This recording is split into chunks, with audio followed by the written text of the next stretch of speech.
Dr. Marie Baptiste, who's a Mi'kmaq educator, researcher, professor of education at the University of Saskatchewan, articulates incredibly well the teachings of elders. They say that each child is born into this world with many spirits to accompany them, to support them.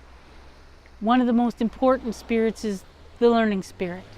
That learning spirit is what drives us towards curiosity to find out.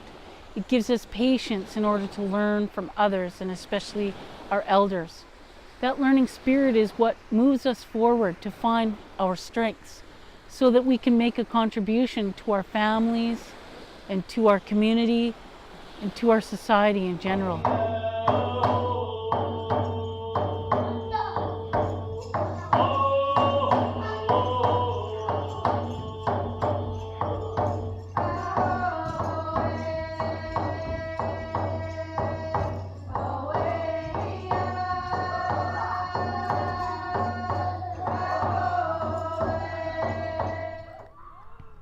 I'm here at Cedar Grove Elementary School, where a few years ago parents consulted with the Indigenous community on the Sunshine Coast to construct a full-scale medicine wheel alongside the more conventional playground equipment that you might find at a school.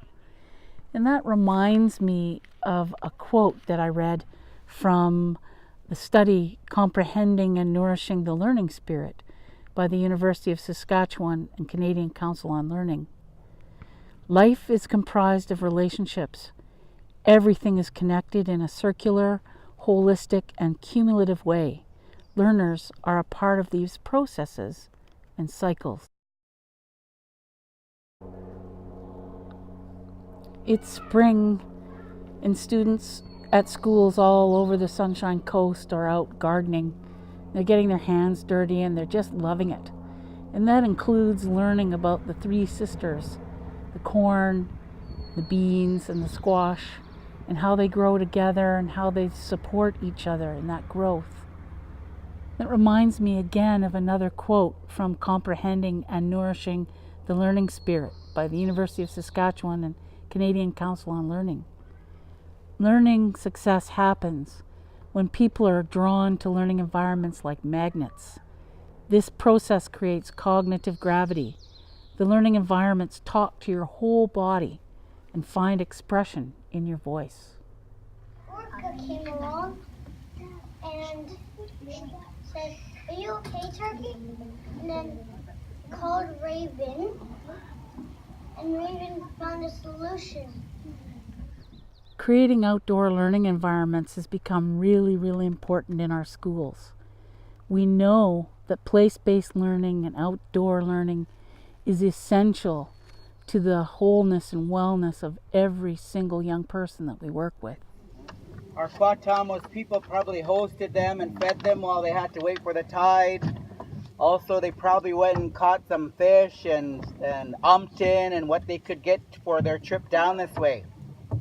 So they said it took them that long to paddle from our Khanachin area into our Solech Suia. Honoring our dear ancestors today as we are out on the water as they used to be many, many years ago. Again, Olnomcht.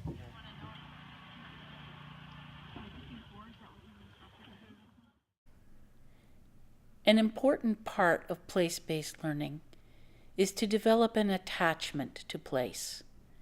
That happens by personally experiencing a particular place, learning about the traditional ecological knowledge associated with the place, and also coming to deepen one's understanding of the cultural meaning of a particular place.